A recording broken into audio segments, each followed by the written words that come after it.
It's an animal we don't see too often, but they do roam here in our state. We're talking about bobcats. Joining us for our Critters Uncaged today with the U of I Wildlife Medical Clinic is Dr. Sam Sander. Hey, Dr. Sander, thanks for being with us.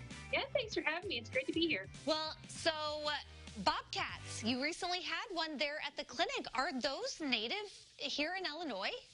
They are. We rarely get them, but we do get them on occasion. The last one was a few years ago, and we got just as a youngster. This is our first adult bobcat we've gotten in quite some time. And this bobcat, though, came to you with some medical issues. So give us the story. So this is a 30-pound bobcat. So just to give you an idea, that's about the size of a Cocker Spaniel, fully grown adult male. And he was brought to a veterinarian down in Macomb by the IDNR who had found him and suspected him to be hit by a car at that point. That veterinarian happened to be a former volunteer in the Wildlife Medical Clinic and knew how to care for that animal, stabilize him, and make sure that we knew what was going on. And she was able to show that he had some hip fractures that were beyond her capability of fixing. So with that, she called us and said, hey, I've got this bobcat. Can you help? And we figured it out, right? So she was able to get the bobcat the 3 hours to us. And then you can see our students here on that intake exam seeing what was going on with the bobcat and making sure we knew everything that was that he was hiding from us.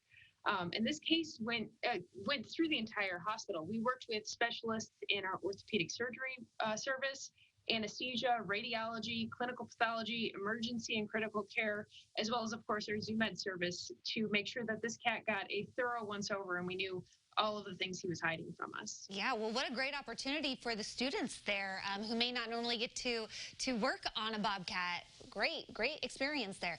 You've got some scans, so we're going to look through those and play doctor ourselves here, see if we can diagnose this bobcat. So tell me a little bit about this scan here that we're seeing.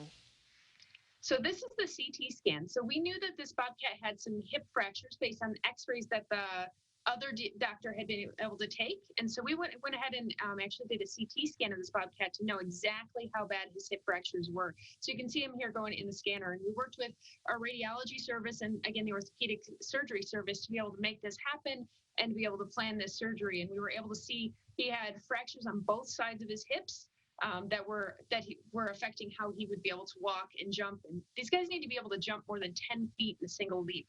So those hip fractures are a big deal, and we're going to need to be fixed for sure. So what are we looking at here? So this is the x-ray. So this is basically a bobcat laying on his back, and you're looking right at his pelvis. And if you look on the left side where that leg is kind of coming into the pelvis, you can see that it's all kind of crunched up and not quite right, whereas on the right side, it looks really nice and smooth where that leg comes into the hip. And so you can see he's got a fracture on the one side. Oh, man. Yeah, that does not look very pleasant right there for a little bobcat friend. So what do you do now at this point?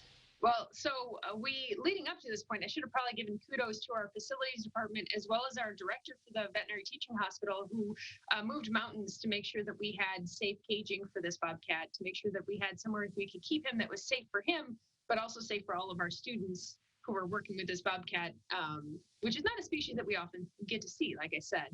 As we were able to work him up, we kind of kept finding things that showed us there was more problems to be had. And so he was hiding several life-threatening injuries in addition to his hip fractures, including a ruptured gallbladder, some gunshot wounds, and a blood disorder.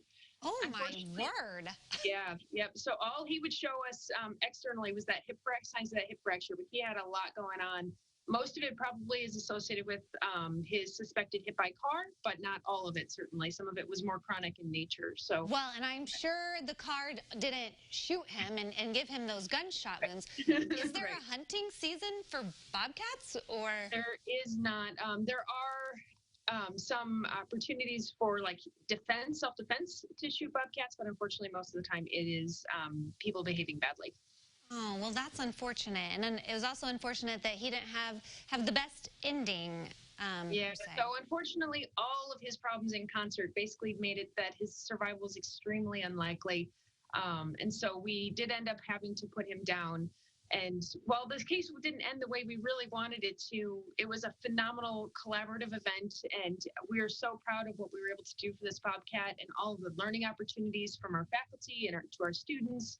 And everybody really trying to push the boundaries of veterinary medicine to do everything we could for this cat. And he's always going to hold a special place in our hearts because of that. I'm sure he is. And now you've got that experience that you can just put towards the next Bobcat that may come our way here at the University of Illinois Wildlife Medical Clinic. And we know y'all did your best and everything you could there to help him. And it's unfortunate, but we do appreciate the work that you all are doing there at the Wildlife Medical Clinic.